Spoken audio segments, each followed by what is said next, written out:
David Pakman Show at davidpakman.com.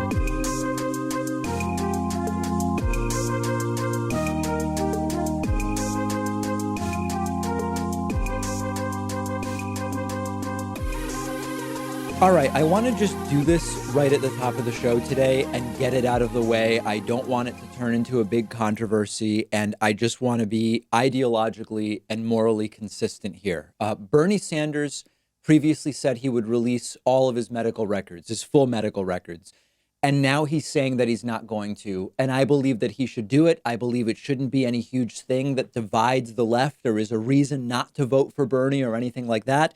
At this point, this is a Biden, Bernie race, I believe. There is one progressive there. It's Bernie. That's who I'm voting for in the primary, and that's it.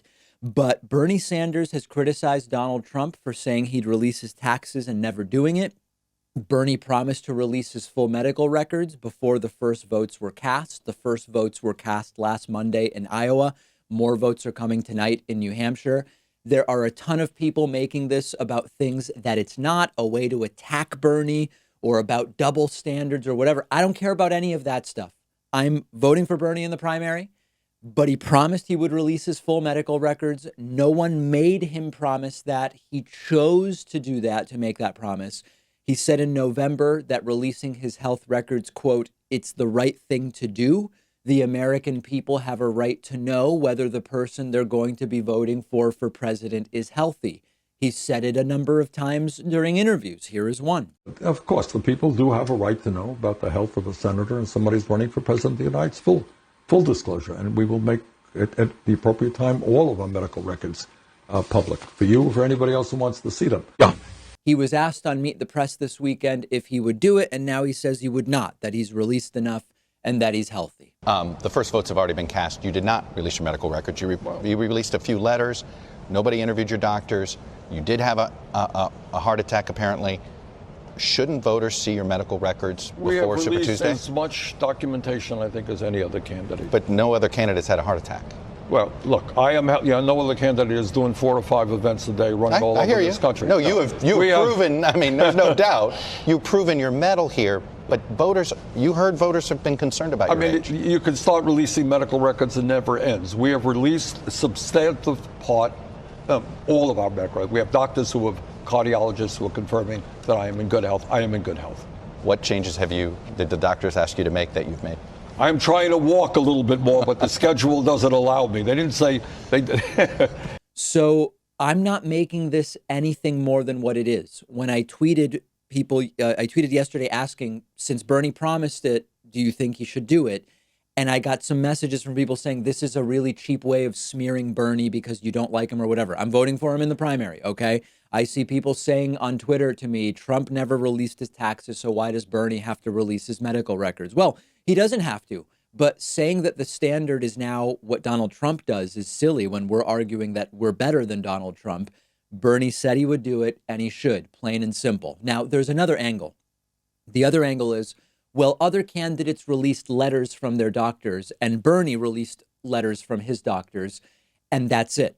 Again, Bernie said he'd release his full medical records, and he hasn't done it. Do we care? Do you care? Are we going to be consistent? That's really what the issue is here. Elizabeth Warren released a number of different things. She released documents that included a doctor's note, but it included hematology reports, chemistry reports, a whole bunch of stuff. Vice President released a doctor's report in December, and it is less than what Elizabeth Warren released. Bernie said he'd release everything, and he's now saying he's not going to do it. Now, I don't want to be morbid. I don't want to do anything other than what seems logical here, but it's widely known that when white men in their 70s, I mean, it applies to all races, but not, I'm just mentioning because we're talking about Bernie. When white men in their 70s have a heart attack, that has an effect on life expectancy. There are a lot of studies about life expectancy after heart attacks. And I hope that people are realizing this isn't Hillary Parkinson stuff. There are just real medical facts that I wish weren't true. But when I believe then 77-year-old has a heart attack, the academic research points to this is it's important that full medical records be made available, period. So let's not excuse this because it's Bernie and it's not Trump's taxes or Trump's bogus medical letter. Trump should release his taxes. Trump should actually subject himself to real rigorous medical examination that he clearly needs. And Bernie should release what he said he would release, period. If you disagree with me, let me know. For me, this is very cut and dry, and it doesn't really require any more conversation than the 4 minutes I've devoted to it today. On the eve of the New Hampshire primary, which is tonight, Donald Trump did a rally in New Hampshire, and it was really something to behold. Now, we're going to go through some of the key moments. And for me at this point, the wacky part is less about what Trump says, although obviously Trump is wacky and saying absolutely ridiculous things. It's more about the supporters at this point who just nod and clap along with whatever Donald Trump says. This rally was the epitome of what I would call Trump culture, where facts don't matter.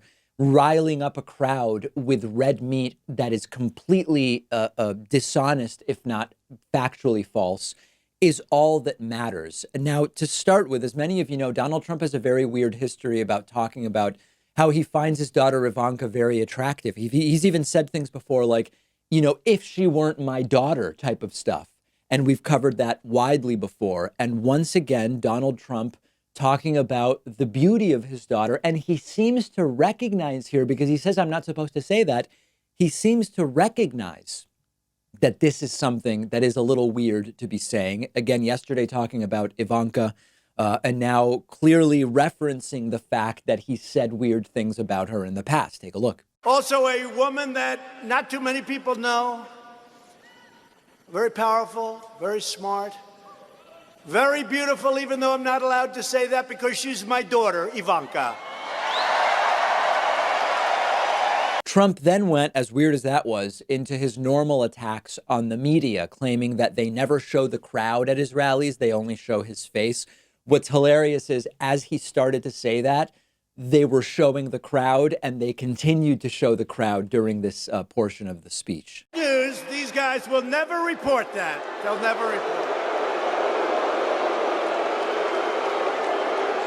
They don't even like showing the crowd. They always show my face. They never show the crowd. But you know what? The people can hear the crowd. The people can hear the crowd. They know. The crowd, of course, visible at the start and at the end of that 25-second clip during which Trump says they never show the crowd at my rallies. And the crowd, of course, just loves it. And of course, that's more of the firing up of his base against the media, which unfortunately has led to so much hostility against the concept of a free press. More than any president in recent history, Donald Trump has really catalyzed and coalesced a hatred, if not disdain, for media in the United States under the guise often of fake news, and we know the memes that he's used.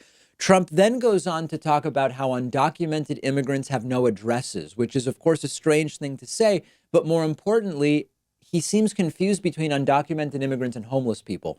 We have video, remember, of Donald Trump being confused between health insurance and life insurance. That's a funny and depressing one. We have videos of Trump being confused about many different things. In this video, Trump seems confused about the difference between an undocumented immigrant and a person who is homeless. And then, of course, he throws in the normal dehumanizing language that he uses about immigrants. Record numbers, and we've ended catch and release. You know what catch and release is? You catch an illegal alien by law. You then take his name and address. They don't have addresses. What's your address? What? They don't have addresses. They come into the country. They don't have addresses. So you take his name. Trump then raises the lie that he simply won't stop telling, which is that in 2016, buses full of Massachusetts voters were sent up to New Hampshire to vote illegally. And that's the only reason why Hillary Clinton ultimately defeated Trump by 0.3% there. It's not because she really won. It's because Massachusetts voters voted illegally in New Hampshire. Now, of course, there's no evidence whatsoever for that claim. But if you're watching, watch his audience start to nod with Donald Trump about the hundreds of buses of Massachusetts voters sent up to vote illegally. And if you're listening, you'll, of course, hear the booing and the audio of his supporters immediately just falling for this hook, line, and sinker. Because, you have some pretty strange election laws here, right? Remember last time we won the primary tremendously? We should have won the election, but they had buses being shipped up from Massachusetts, hundreds and hundreds of buses. And it was very, very close, even though they did. But this year, we have a great governor. Look at how little the truth is worth that Donald Trump casually lies about hundreds of buses. Understand hundreds of buses, right? Aside from there being no evidence of this, a lot of these polling places in New Hampshire are tiny. They would be completely overwhelmed and paralyzed by even 10 buses showing up. Never mind hundreds of buses being sent up to New Hampshire, but the crowd doesn't care. They clap and they boo and they nod along to the lies that Donald Trump tells. And then again, riling up the crowd towards possible violence, Donald Trump pulls this entire thing about we're going to protect your guns. They are going to take all of your guns and all of your money and all of your stuff. Take a look.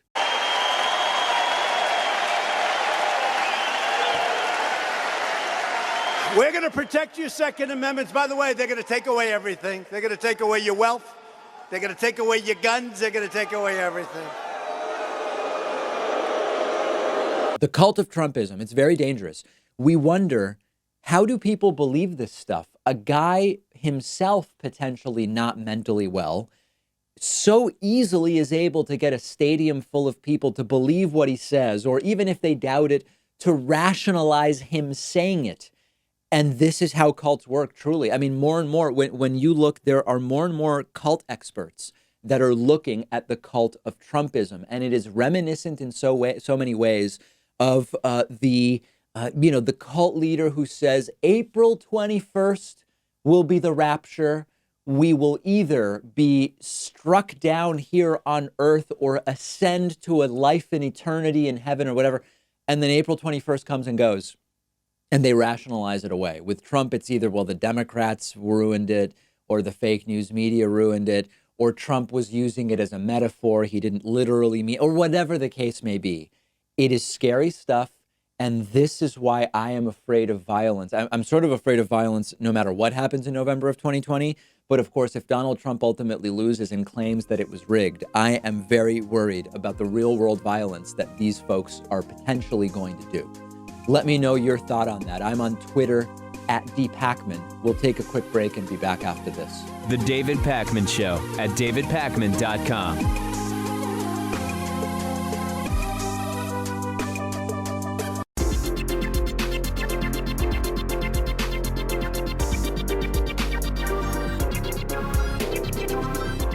The David Pakman Show at davidpakman.com. Today's new members of the day are Nancy Kolb and Lori Grentz. I appreciate you both so much, Nancy and Lori. I also want to say thanks to today's longtime sustaining member of the day. It's Scott Rizzo. Scott's been a member for almost 5 years. Thank you so much. Membership is the number one way to support this program. Membership is the most direct way to support this program. We keep all but a 2.9% payment processing fee. All of the other platforms that many of you are familiar with, through which you can donate to your favorite, or even not favorite, independent news shows, keep more than 2.9%. When you grab a membership at joinpakman.com, we keep all but that 2.9% payment processing fee. You can also get a 40% discount off of your membership with the coupon code This Is 2020. Someday, we will hopefully find out the truth about what afflicts Donald Trump and what is responsible for his increasingly erratic behavior and the speech trouble and the memory trouble. But for now, all we have are experts who are sounding the alarm based on his publicly available behavior. And we've been talking about this for years. And slowly but surely, the discussion is moving more and more to mainstream places. We now have a series of mental health professionals, starting with a psychologist from New York City, Ben Michaelis, who did an analysis of Donald Trump's vocabulary over time. And what he found is that Trump's vocabulary has become more and more simple over time, with deteriorating sentence structure. And numerous experts believe that this is indeed, surprise, a sign of cognitive decline by the president of the United States. Now, some are arguing, well, you know, he's getting to be in his mid-70s. There might be some speech decline that would be observable in anybody that age. And that sometimes does happen. But again, mental health professionals saying that what Trump is experiencing, what he is exhibiting, exceeds just age-related cognitive decline. When you look at 80-plus-year-old attorney Alan Dershowitz, I don't agree with a word the guy says lately, but you see a drastic difference in cognitive function when compared to Donald Trump relative to both of their baselines when you go and look at 5 and 10-year-old videos of them. A lot of people seem to forget that Donald Trump used to be very articulate. The psychologist Ben Michaelis says that some deterioration in a 73-year-old would not be hugely surprising, although not a requirement by any means, but that what we are seeing exceeds that. John Montgomery is also a psychologist and says that Trump must be tested so that we can know what's going on, and says, quote, I think it's pretty safe to say that Trump has had significant cognitive decline over the years. Neuropsychologist Sterling Johnson says it could be stress-related cognitive decline. It could be related to neurodegenerative, that's difficult to say, neurodegenerative disease, or now I'm thinking I have cognitive decline, or normal cognitive decline that comes with aging. We've talked about the slurring of words. We've talked about the dilated pupils, even in bright rooms with professional stage lighting. We've talked about all of these instances, and this could be anything from a dementia-type decline to drug use, to the side effects of pharmaceutical medications, to anything in between. There's also notably the difference between the two Trumps. We've talked before about Upper Trump, the guy tweeting hundreds of times a day and retweeting, speaking quickly at events with the rapid sniffing. And then there's Downer Trump, tired, slurring, low energy Trump, very slowly reading the teleprompter. There's the misstating people's names and words, everything from Tim Apple to Marilyn Lockheed to wanting the oranges of an investigation. Sacrifice every day for the furniture and future of their children. I hope they now go and take a look at the oranges of the investigation. We appreciate it very much, Tim Apple. Marilyn Lockheed. Mike Bolton, as you know, is in Russia. Mike Pounds, Justice Anthony, you know who I'm talking about. In June of 1775, the Continental Congress created a unified army. Our army manned the airport. It ran the ramparts. It took over the airports. There's those shoulder spasms that coincide with the mixed up or mistaken words that we've observed. And shelter, criminal. Look, wait. And let me begin by wishing you a beautiful, look, you remember this? Democrats decided to shield and shelter criminal. Look, wait. You have criminals. All right. We're watching the president here in Wildwood, New Jersey. I just want to get a quick comment before we toss it over to Tucker and Molly Hemming. There's the times that his tongue seems to sort of get in the way of his teeth, like in this example. Your campaign of terror, murder, mayhem will not be tolerated any longer. It will. One more example of that to show you. Based on the core principles of fairness and reciprocity. What? No, it's okay. Oh.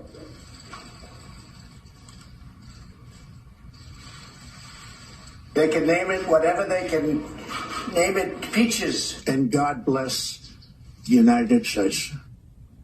These are episodes of some kind. We just don't know exactly what. And, you know, we need to be consistent. We said Bernie Sanders said he'd release his full medical records. I said earlier today he should do it because he promised to do it. And we should know. Donald Trump said he would release his taxes and he hasn't done it. He should do it because he said he would. And Donald Trump should actually be examined properly and fully for what's going on here. There's just too many experts here, everything from neurologists to mental health professionals and everything in between saying something is going on. These are clear, consistent symptoms. The cause we don't know, and it needs to be investigated. Okay, let's talk now about the size of Donald Trump's much touted jobs numbers. They're actually not that good. So we're going to dig into the numbers today. Now, remember, we've been doing these economic analyses lately. Remember, Donald Trump claimed that his stock market numbers are the best. And last week we looked, and it turns out that over their first 3 years, Barack Obama's numbers for the stock market growth were significantly better than Donald Trump's stock market growth during his first 3 years. We looked at debt and deficit. Remember that Barack Obama saw slower deficit growth, and even in some years, there was year over year deficit reduction straight up, while Donald Trump has overseen some of the biggest deficit increases in a long time. And then we get to Donald Trump's claims about jobs. It turns out that during Donald Trump's first 3 years, job growth slowed down to where Barack Obama left off at the end of his presidency. Now, all the normal caveats here, there is no one number that tells you everything you need to know about how the economy is doing. That applies to all of this stuff: stock market, unemployment rate, job creation, whatever. But when you compare the numbers, you see that Barack Obama, during his last 3 years in office, created 8.1 million jobs.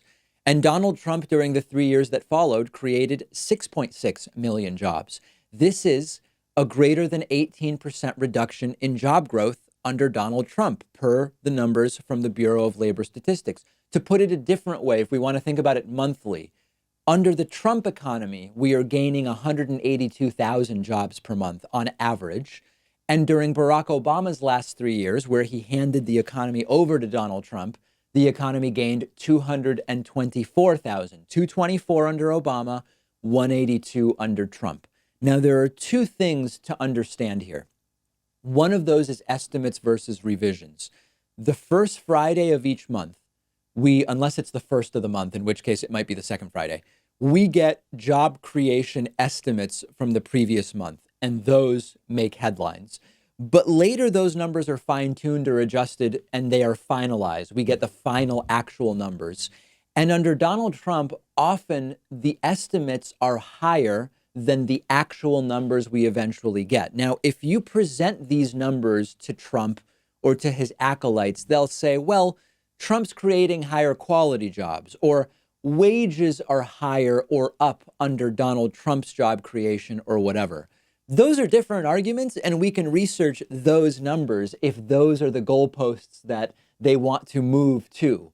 But they have been talking about job creation. And the bottom line is that job creation slowed about 20% under Donald Trump. This is a sort of rinse, repeat, and go back to the beginning with the lies. They brag about stocks. We look at the numbers. Well, the first 3 years under Obama were stronger than the first 3 years under Trump. Oh, well, then they come up with some reason. Obama was in the middle of a recovery, and it's expected that you would have bigger stock market growth, whatever. But then later they say Obama's recovery was actually terrible. Well, I thought you cited it as the reason why the numbers were better than Trump's numbers. It's just it's a circle. It's a never-ending circle. So then they brag about jobs. But then we look and, well, actually, job growth slowed when Donald Trump took over. So then they switch and they'll brag about growth, as they recently have been, GDP growth. But remember that Donald Trump promised 4 to 6% GDP growth, and we actually got 2.9 in 2019. It's an endless cycle. It's not really about arguing with them about the numbers. And as we've been talking about, there's really no point in arguing with Trumpists about the numbers. It doesn't matter. They're going to rationalize whatever it is that they believe to be true, or what you can convince them is true. They're still going to rationalize it away. We're not going to win this 2020 election by convincing Trumpists that the economic numbers are different than the ones that they have been told or that they believe are true. But the point is to understand that because it's this endless loop, we just need to ignore the Trumpists. They're going to do their thing. Trump's going to do his rallies, and he's going to lie, and they're going to be fired up and cheer and believe everything he says. We need to activate the people that already know Trump's a disaster, but may not be planning to vote just 9 months from now. Let's take a quick break. Make sure you're following me on Instagram at david.pakman. And while you're there, follow the show on Instagram as well at David Pakman Show. We'll take a quick break. Radio host Tom Hartman joins me next to talk about his great new book. The David Pakman Show at davidpakman.com.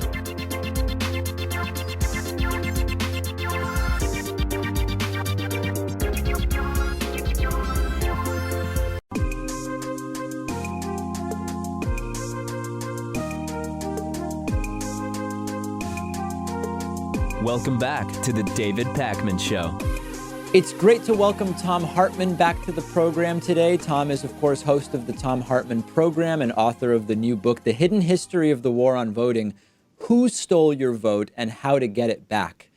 Tom, always great to have you on. Thank you, David. It's always great to be on your show. So let's start with, there have been efforts to suppress the vote for politically motivated reasons, really going all the way back to the beginning when the Electoral College was established as the system that would determine who the president is. I think many in our audience know the last 10 or 15 years of voter suppression tactics, but what did it look like more towards the beginning of the United States electing presidents? Well, it was pretty sweeping. I mean, women were not allowed to vote at all. Abigail Adams wrote a letter to John when he was at the Constitutional Convention saying, don't forget the ladies. And he sent back a letter saying, we will not surrender our male prerogatives. And she said, then we will foment a rebellion, which didn't go anywhere. And of course, people of color couldn't vote. And in several states, even white men who were not property owners couldn't vote. Most of those laws, those were all state laws. Most of those got blown up by the Andrew Jackson presidency. It's a fascinating story, but probably longer than you want to get into. But, in the beginning of the Republic, and you had conservatives like John Adams arguing that men who didn't own property should not be allowed to vote. He was outvoted in the Constitutional Convention, so there's not a property prohibition in the Constitution. But, voter suppression or rule by an elite white male majority has a long, long history in this country. After the ratification of the 15th Amendment, there were still mechanisms to prevent Black Americans from voting, although they may be unfamiliar to some in the audience. Can you talk a little bit about how that worked? Well, this is post-Civil War, post, the amendment that said that basically you may not prevent someone from voting based on their previous condition of servitude or their race. We went into what's referred to as the Jim Crow era, where Black people were forced to take literacy tests, recite the entire Constitution, or name all 26 members of the South Carolina House of Representatives or whatever. And there were poll taxes. I mean, there were all kinds of strategies that were used to disenfranchise the Black vote by and large. And some of those were also used to disenfranchise the poor white vote as well. When we look today at the ways and strategies and tactics that are used to hold down turnout, there's this conventional wisdom that's often cited that may or may not actually be that wise about when turnout is lower, it tends to favor a more conservative candidate. If it's within a primary, it favors the more conservative candidate within the primary. If it's an election between a Democrat and a Republican, it tends to favor the the Republican rather, over the Democrat. Is this true? And historically, did suppressing the vote help the right more than the left, or was it an equal opportunity thing at different points in history? Throughout history, suppressing the vote has helped the right more than the left, because the right represents the elite interests.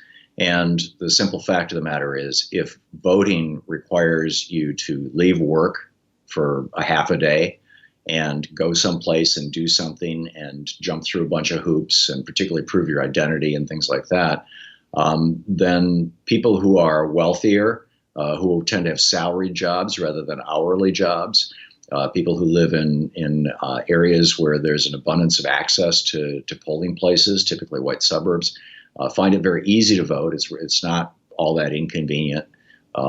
Whereas people who are hourly workers find it far more inconvenient, far more expensive to vote, and so they tend not to as much. Now, on the other hand, the easy solution to that is what we've done in Oregon and Washington State, which is mail-in voting, and we've seen a substantial increase in voter participation as a consequence of that.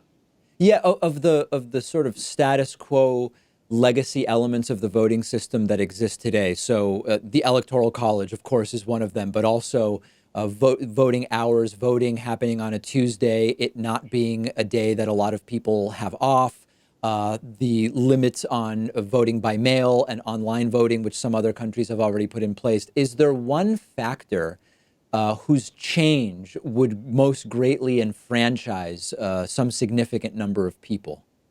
Yeah, voter suppression. I mean, the voter suppression has become the go-to strategy of the Republican Party, particularly since 2000. It's been completely reinvented from the old caging of the 60s or the intimidation in the 60s when William Rehnquist stood outside polling places in rural Arizona, Native American, Hispanic polling places, and challenged voters and snarled at people, which is how he worked his way up to being Chief Justice of the U.S. Supreme Court so he could hand George Bush the election in 2000. It's gotten quite sophisticated. And there's this huge thing called redshift where we see exit polls, which are the gold standard around the world. We overthrew a government in Ukraine because there was a discrepancy between the exit polls and the actual government produced election results. I lived in Germany for a year. People in Germany vote on paper, as they do in all the European countries. And it takes 2, 3, 4 days to count the vote. But they issue the results typically, unless the election's within a half-point tight. They issue the results the evening of, right after the polls close, and they do it based on exit polls. The Carter Center uses exit polls. The UN uses exit polls to determine when elections are fair and honest and accurate.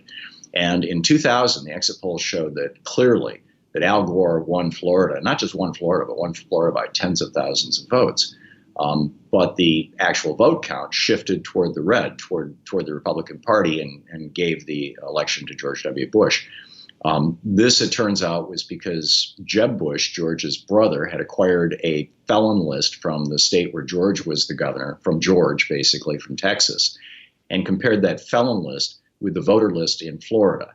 Now, the felon list in Texas was more than half African American and Hispanic, and African Americans and Hispanics largely representing a name pool that, in the case of African Americans, is Anglo names. They're the people who own slaves in this country are principally Irish, English, and Scotch. And Hispanics, all of their names are derived from Spanish, or the vast majority of them. So when you compare whereas on the other hand, Caucasians have names that come from Scandinavian languages, Baltic languages, Russian, Czech, Slovenian. There's literally dozens and dozens and dozens. So there's huge diversity in names. So if you take a Texas felon list and compare it with a Florida voter list, what's going to happen is you're going to get a lot of overlap in names among African Americans and Hispanics. And Jeb Bush was successful in throwing anywhere from 30 to 90,000 African Americans and a lot of Hispanics off the voting rolls in Florida in that 2000 election. In 2002, with the help of Tom, before we move on, just to be clear, so the audience understands, these are not people that were felons in Texas who went and voted in Florida. These were merely people sharing the name. That's correct. Although the assertion that Catherine Harris made was that they were felons from Texas who had moved to Florida in order to vote. So in 2002, with the Help America Vote Act, the Republicans wrote into that act this thing called the provisional ballot. And Greg Palast calls these placebo ballots, which I think is a great name for them. If you show up to vote and you've been purged from the list, like happened in Florida in 2000 with Jeb Bush, if you show up to vote now since 2002, and you're not on the voting rolls, they say, well, I don't see you on the voting rolls here, but here's a ballot anyway. It's a provisional ballot, but you can vote on this. And you vote and you think you voted. And so, you turn that in, not knowing that provisional ballots are only counted in the case of an election being contested in court. That's it. That's the only time. So your vote will not be counted. And even when it's contested in court, if in the 3 to 5 day window after the election, you didn't go to the Secretary of State's office and prove who you were and show your birth certificate and ID and proof of identity and residency and proof that you were registered to vote, if you don't do that, your vote still won't be counted. And most people have no idea that provisional ballots are never counted. So they walk out of the voting place and they say to the exit pollster, well, I voted for Hillary Clinton this time. And the pollster writes that down. And this is why by almost 5% margin, the exit polls in Florida, Wisconsin, Pennsylvania, and there was at least one other state, showed that Hillary Clinton beat Donald Trump, and yet the official tally showed that Donald Trump beat Hillary Clinton. This redshift, which happened in about, as I recall, 15 or 16 states, but it was huge in those states. This redshift was purely, originally back in the early 2000s, you and I used to talk about this, that we all thought it was rigged voting machines. But it's not happening in blue states. It's only happening in states controlled by Republican secretaries of state. And it's becoming quite obvious now that what we're looking at is the result of these massive voter purges, where, again, the exit polls showed Stacey Abrams won Georgia substantially. And yet Brian Kemp is the governor. Why? Because he was also the Secretary of State, and he threw hundreds of thousands, over 1 million over the previous 4 or 5 years, voters in Georgia, mostly people of color, off the rolls. And now, just in the last week, Greg Palast just finished this lawsuit.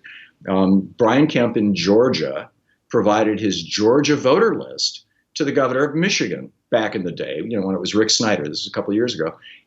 But the Michigan Secretary said Michigan is still aggressively purging these people from the voting rolls. I mean, it's insane. They're saying, oh, yeah, well, they live in Georgia, but they come up to Michigan to vote, and it's double voting. And so we've got to get them off the rolls. And we see this in red state after red state after red state. And it is the only reason, in my opinion, why Republicans control the Senate, why they control the White House, why they have controlled the White House since 2002 in every election. The exit polls showed that John Kerry in Ohio wiped out George W. Bush. Just like they showed that in 2000, Al Gore won Florida. The exit polls showed Hillary Clinton beat Donald Trump. And it's the only reason that they control the Senate. We see this in multiple states, the red states in particular. So this is the big, this is the elephant in the room. This is the thing that we need to deal with, and we need to be waking people up and educating them to this. And to the point where, probably 95% of Americans don't know what a provisional ballot means. To the point where if somebody hands you a provisional ballot, you freak out to the point that you grab a bullhorn and start yelling, that you call the newspapers. I mean, we need to start a counter-revolution to this very, very sneaky, slick thing that these Republicans have been doing since 2000.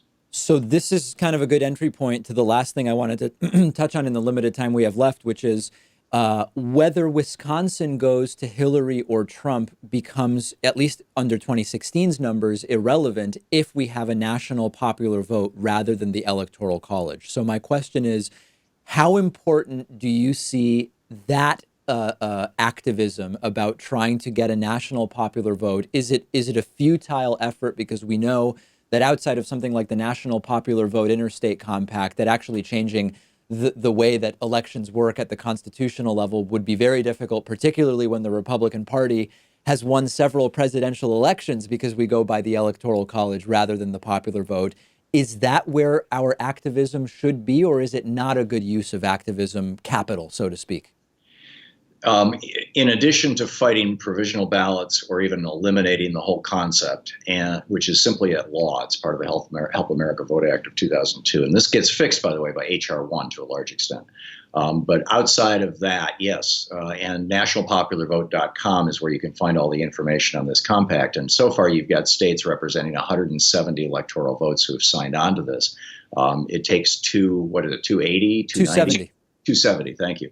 270 to win the presidency. And so when you get enough states to equal 270 electoral votes, then basically you've wiped out the Electoral College. And that's a whole lot easier than doing it through the process of constitutional amendment. There have been 29,000 attempts to amend the Constitution since the founding of our republic, and only 27 of them have succeeded. But Virginia now is back in Democratic hands, and it looks like they're going to join this thing. We still have 110 electoral votes to get, and we've already got the big states like California and New York. Republicans are fighting this like crazy. In fact, they're proposing legislation in the Senate right now to say that your electors have to vote. The whole idea of faithless electors gets blown out of the water. The electors have to vote, which is their way of legislatively eliminating the possibility of the National Interstate Compact to do this. Yeah, so preemptively trying to kneecap the entire effort. The book is The Hidden History of the War on Voting, Who Stole Your Vote and How to Get It Back. We've been speaking with the book's author and also host of the Thom Hartmann program, Thom Hartmann. Tom, really appreciate your time today. Thanks, David. It's great being with you. The David Pakman Show at davidpakman.com.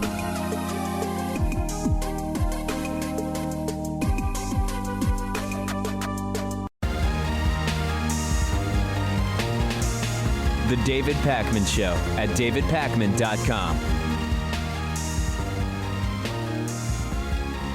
We now are aware of more than 100 U.S. service members who have been diagnosed with traumatic brain injuries. These are those same traumatic brain injuries that Donald Trump previously described as not serious headaches, all as a result of that January 8th Iranian missile attack on the military base in Iraq. The Pentagon said yesterday the exact number is 109 service members who have been diagnosed. The most recent number was 64, but remember that the number initially started far lower at 10, which was never really a believable number, and we'll get to that in a moment. Now, we're not saying these 109 brain injuries are the most serious brain injuries. Some are mild. About 70% of the service members are or are soon going to be back to work. But remember that Donald Trump wrote these off as headaches, cadet bone spurs, deciding that these are mere headaches. Remember this? I want to play, though. Here's how the president described it when he was asked about these injuries. I heard that they had headaches and a couple of other things, but I would say, and I can report, it is not very serious. And Republicans actually ran interference for Trump. Here is sick, vile Senator Tom Cotton, truly one of the worst, saying, well, Trump's not really dismissing them as headaches. He's describing them as headaches. And that, of course, is perfectly fine to do. So I think veterans groups are calling for the president to apologize. Should he apologize for calling it not very serious? He's not dismissing their injuries. He's describing He said they're headaches and not very serious. I think he's describing their injuries. He's not dismissing their injuries. Head injuries can be He on said anywhere. Headaches. I don't consider them very serious. Well, that's like saying that having a flesh wound is not very serious. Well, veterans groups, and I know you're a veteran, and I know you know people who suffered from TBI, as do I. Don't you think it's serious and that the president may need to apologize? No, I mean, if they are in fact, if all these injuries are not serious, if they're on the less serious side of the scale than the severe traumatic side of the scale, the president is just describing what happened to him. He's not dismissing them.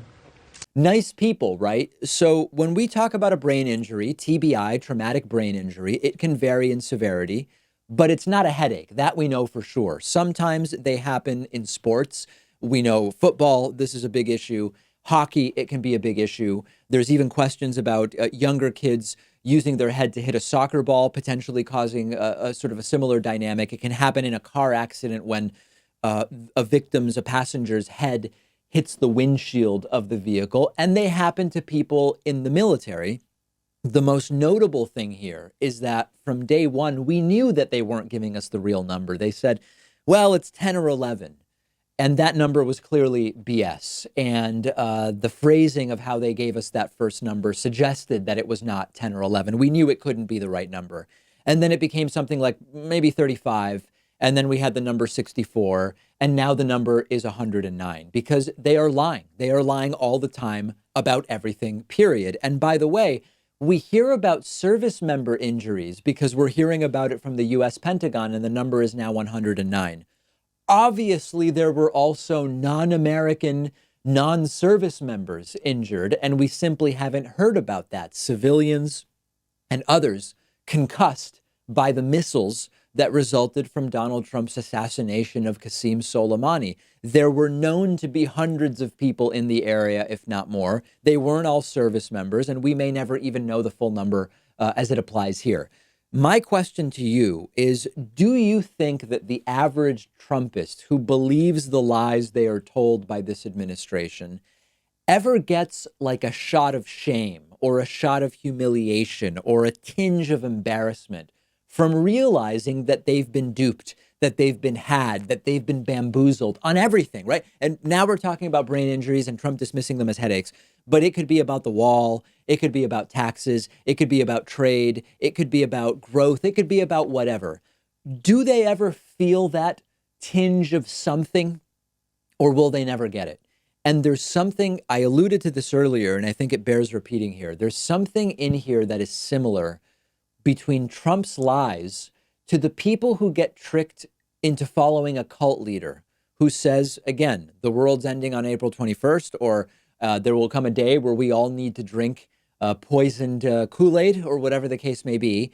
And then the prophecy fails or the justification falls flat, but they still follow the dear leader because they either somehow rationalize it, or they've put, for some people, it's that they've put so much of their own identity in with whatever ideology, and the term ideology in some cases is not the right one, with whatever talking points have been presented to them associated with this leader, and they can never back out. And behavioral psychology might call it a cognitive dissonance of sorts.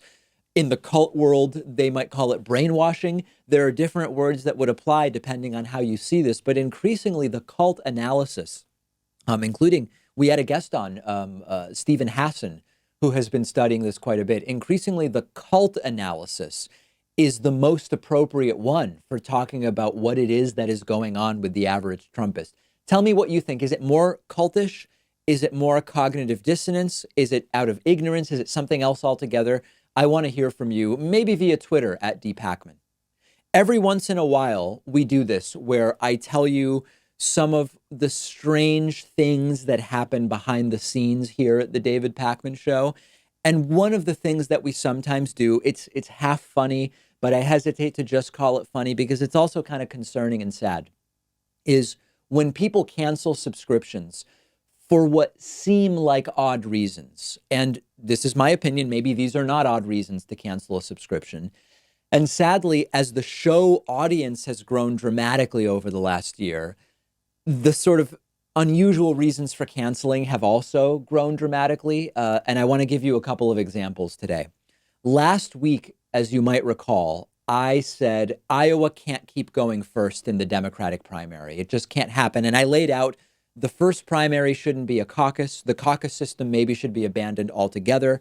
Iowa demographically is not representative of the United States nor the Democratic Party. And yes, the fact that they so bungled things on last Monday night, also is more of a reason for Iowa not to go first. And I gave this disclaimer, which a lot of people said, David, that's a dumb disclaimer. You don't need to do that. Where I said, hey, guys, I just want to be clear. I'm not attacking Iowans here. This is not a personal attack on individuals who live in Iowa. Iowans are great people. As far as I've met, a few dozen of them in my life. This is not about people from Iowa. It's a political analysis. And someone canceled because they said I was insulting people from Iowa in that segment. I got an email that said, quote, David, I'll probably not listen to your show again. I was a paying subscriber. I'm from Iowa. I saw your video about how undeserving Iowa is of going first with the caucuses. Insulting Iowa Democrats is disappointing. I've long heard about rural America feeling insulted by the Democratic Party, and I've ignored it. But the Democratic Party in this state has had a clear openness to progressive candidates, more so than a majority of the states in the country, I believe they meant. And you and your audience's willingness to belittle the Democrats in this state, despite our voting for Bernie and Obama, is frustrating. I'll just tune into the Young Turks and Sam Cedar from now on. Their takes were more measured. This is trouble, guys, that someone would watch that segment and someone who is at least apparently on our side believe that it was about insulting Iowans as individuals, either didn't understand the segment or something else is going on. And it is very, very sad. Another recent one is someone who doesn't like that I don't think Ford vehicles are that great. Even though I don't even remember the last time that this came up, I recently got an email that said, David, stop bad-mouthing Ford vehicles. It happened twice when I was a member. On your bonus shows, I will never subscribe if you badmouth Ford. Again, I truly appreciate this viewer support while I had it. But if I don't even remember what I said, but if merely saying I don't think Ford makes the best cars, which I don't, I mean, that's certainly my opinion, and I don't remember exactly what I said. If that warrants canceling a subscription to a political show that you otherwise are in line with, we're in trouble. That's the reality. I don't know how you can watch any show if something this minor is a catalyst for abandoning that program. Just one more here. David, as soon as you said that Tulsi Gabbard had no chance on the Iowa live stream, I had to cancel my membership. She is the only candidate who will end forever wars, and I can't believe you are attacking her in this way. Now, this email is problematic in general. Like in an election with 10 candidates, some have no chance, and canceling because I point that out is not ideal. But the person is saying they canceled because on February 3rd, I said Tulsi has no chance during the Iowa caucus result live stream. She obviously had no chance at that point. She got 0 in the Iowa caucus. So this is really disturbing stuff. We deal with it. You know, mathematically, this is a small portion of the audience, but it does concern me because of what it suggests about the fickle nature of the movement. And fortunately, it applies to a tiny, tiny sliver of the audience. But this is not concern trolling. This is nothing other than that really does concern me, because when we think about, we need everybody on board to defeat Donald Trump, everybody, right? Really, because we need to so overwhelm the meddling and the voter suppression and all of this stuff, that when someone says I'm abandoning a show that I guess I used to agree with because they said something about Ford, or I misunderstood a story about Iowa as attacking Iowans, or I stated correctly that Tulsi had no chance of winning in Iowa on the day that she got 0 votes. If these are reasons to abandon a show, I am very worried about what will happen in terms of abandoning a movement that wants to remove Donald Trump as the top priority. It's sad and it's scary to me, quite frankly. We have a voicemail number. That number is 219-2-DAVID-P. I don't know if this voicemail is for real or not, but let's take a listen to it. It's about Bernie's 3 houses. Hi, David. It's Colin from, Washington State. I had a question about Bernie Sanders. My dad, who listens to conservative radio all the time, he claims that Bernie raised a lot of money outside of selling his book, and he's got like 3 houses or something. Could you possibly make a video on that and clear that up? So I don't know that I believe, 3 houses or something. I don't know that I believe this is a sincere voicemail, but let's see if we can disaggregate this. Bernie did not raise money by selling a book. Bernie wrote a book, and that's a commercial endeavor, and he made money from selling it, many hundreds of thousands of dollars, as would be expected from a politician of his stature and notoriety in society. Bernie raised money for his campaign from individuals, and Bernie does have 3 houses. And what matters is that Bernie wants health care for everybody. Bernie wants higher taxes on the very rich to pay for things that would benefit all of society, so on and so forth. Bernie's net worth of, I believe it was $1.1 million, is not at all outrageous for a guy who's nearly 80 years old and has made 6 figures for quite some time now as an elected official at the top level in the United States. And my instinct is that this is fake concern trolling. But if it's a serious question, no, you don't have to be worried about that. Go by the policies, and then you will very quickly see, when you compare Bernie Sanders to Donald Trump or to Joe Biden, whose policies would be best for the greatest number of people. We've got a great bonus show for you today. We will talk about Donald Trump ramping up outreach to black voters after the State of the Union push. We will talk about some interesting new studies about the interplay between an individual's brain chemistry and whether or not antidepressants will work. And then lastly, it turns out that millennials are better at saving money in the philosophical sense, but still have less money. We'll talk about why that is. All of those stories and more on today's bonus show.